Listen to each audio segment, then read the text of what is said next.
चलिए आज भारत के इतिहास के एक ऐसे पन्ने को पलटते हैं, एक ऐसा पन्ना जो आंसुओं और बलिदान से लिखा गया है। पर इसी पन्ने ने आजादी की आग को और भी तेज कर दिया था।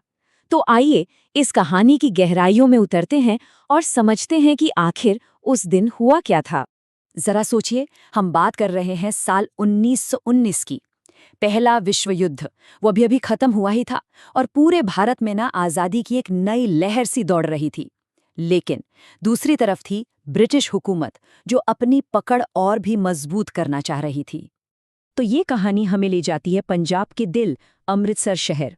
जी हाँ, वही शहर जो न सिर्फ स्वर्ण मंदिर की वजह से पवित्र माना जाता है, बल्कि अपनी दिलेरी और अपने जज्बे के लिए भी मशहूर है। और वो दिन कोई मामूली दिन नहीं था। वो दिन था बैसाखी का, पंजाब का सबसे बड़ा त्योहार। सोचिए, हवा में फसलों की महक, ढोल की थाप और लोगों के चेहरों पर मुस्कान।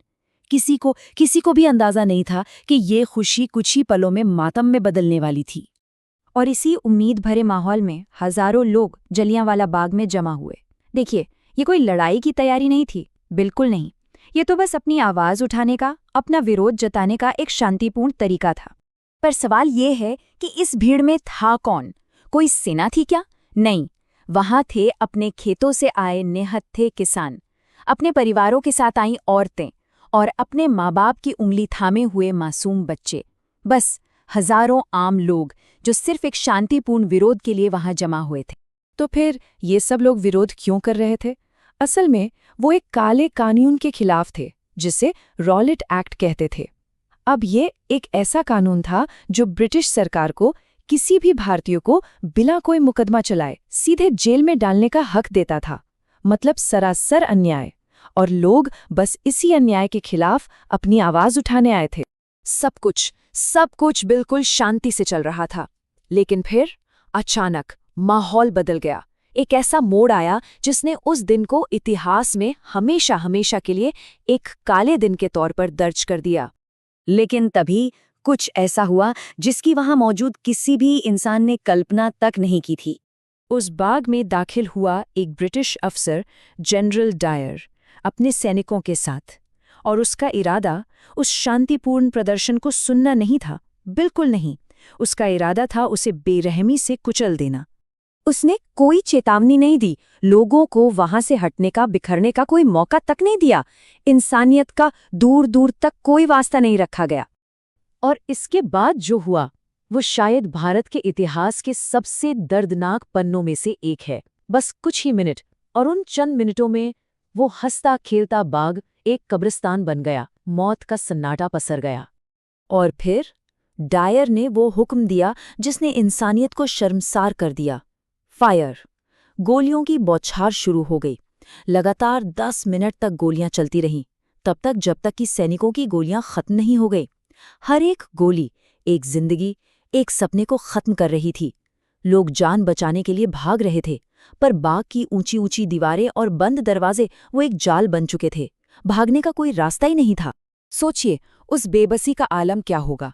गोलियों से बचने की छटपटाहट में कई लोगों ने बाग के अंदर बने कुएं में छलांग लगा दी। उन्हें लगा वो बच जाएंगे, पर वो गोलियों से तो बच गए, लेकिन उस कुएं में डूबकर या एक दूसरे के नीचे दबकर उनकी जान चली गई। कहा जाता है कि बस कुछ ही मिनटों में वो खुशियों से भरा बाग सचमुच एक शमशान बन चुका था। सरकारी रिकॉर्ड्स तो कहते हैं कि 379 लोग मारे गए, लेकिन सच तो ये है कि असल संख्या 1000 से भी कहीं ज्यादा थी। हर तरफ बस लाशें ही लाशें थी। 1000 से ज्यादा जिंदगियां, 1000 से ज्यादा कहानियां उस एक दिन में खत्म हो गईं। इस कत्लेआम ने ना ब्रिटिश हुकूमत का वो क्रूर चेहरा पूरी दुनिया के सामने लाकर रख दिया। और फिर जो हुआ वो था दुख और गुस्से का एक सैलाब। इस सैलाब ने पूरे भारत को झकझोर दिया और आज़ादी की लड़ाई को एक नई, एक अलग ही दिशा दे दी। इस खून खराबे का असर देखिए, पूरे देश में एक लहर दौड़ गई। महात्मा गांधी ने अंग्रेजों के खिलाफ असहयोग आंदोलन को और भी तेज कर दिया, और गुरुदेव रविंद्रनाथ टैगोर ने उन्होंने गुस्से और दुख में अपनी नाइटहुड की उपाधि यानी सर का खिताब लौटा दिया। उन्होंने कहा, ऐसे सम्मान का बोझ मैं अब नहीं उठा सकता। अंग्रेजों को शायद लगा था कि इस वहशत से, इस डर से आज़ादी का आंदोलन खत्म हो जाएगा, पर हुआ ठीक इसका उल्टा।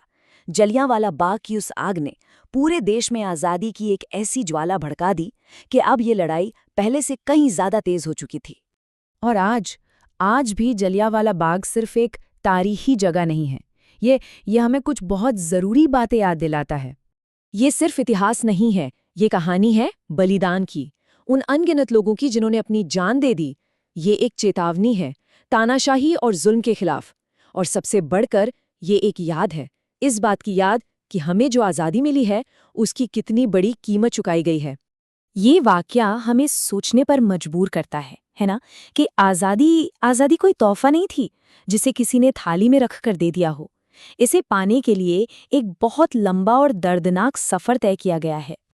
तो चलिए जलियांवाला बाग के उन सभी शहीदों को हम सब मिलकर नमन करते हैं, उनका बलिदान जो आज भी हम सबको प्रेरणा देता है।